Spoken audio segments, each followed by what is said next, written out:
This is the story of Saint Ruprecht, great Lemuric saint.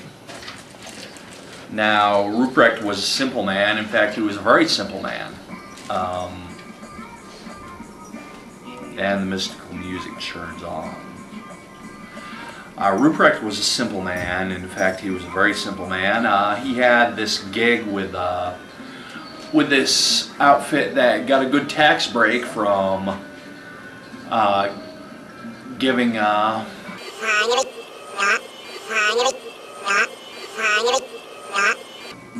mentally disadvantaged some employment opportunities, and he was how would you say? Anyway, he got this job at this hotel, and it was a job in a hotel kitchen, and he really liked his job.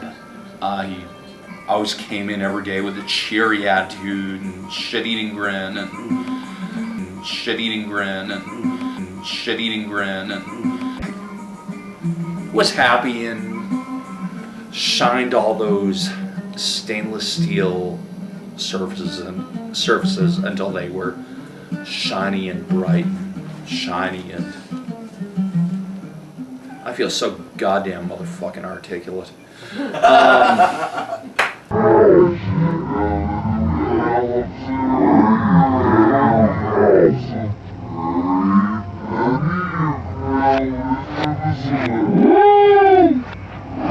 Anyway, the Abbey of the Lemur. Ruprecht was a happy man. He was generally got along with everyone. He had a great attitude, and they wrote on his scorecard, you know, great attitude.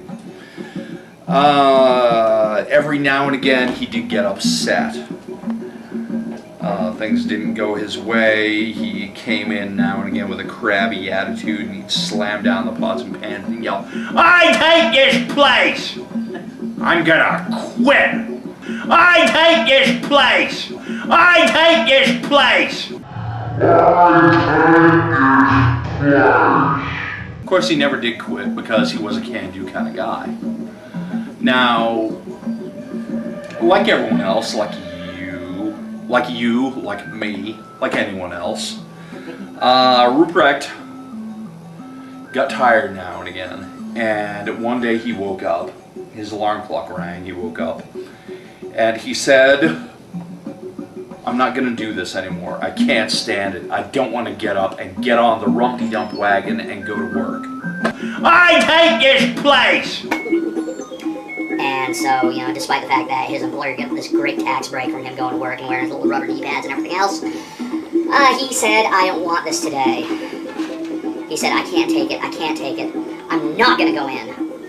And the Rumpty-Dump wagon, when they come up, you don't generally have, unless you're deathly ill, the alternative to calling sick or anything like that. But Ruprecht decided he wasn't going to take this anymore. And this compulsive employment was just too much to bear. So he looked at his alarm clock, which had just woke him up, and said, "I'm not going to be thwarted by this." And he took that alarm clock and he wound it back an hour. And he said, "There, the Rumpty-Dump wagon can wait another hour before it picks me up." And he went back to bed. And he woke up an hour later, much more refreshed, much happier, much more ready for work, and then realized it was Sunday and he didn't have to go to work anyway. But it is Ruprecht's divine folly and his will, his iron tower of will that we celebrate on this day.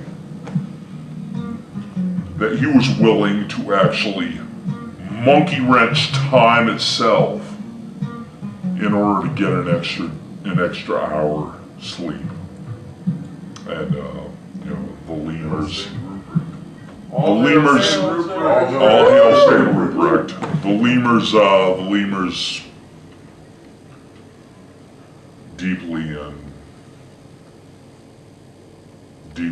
deeply cherish this bleeding thing that he did. And a lot of people like to pawn it off on Eisenhower, and what we say, leave it to Eisenhower to fuck with the machinery of time, but in reality it was Saint Ruprecht, and we will always venerate Saint Ruprecht for this wonderful deed. Anyway, that is Hey, Samantha! And beer! that is the story.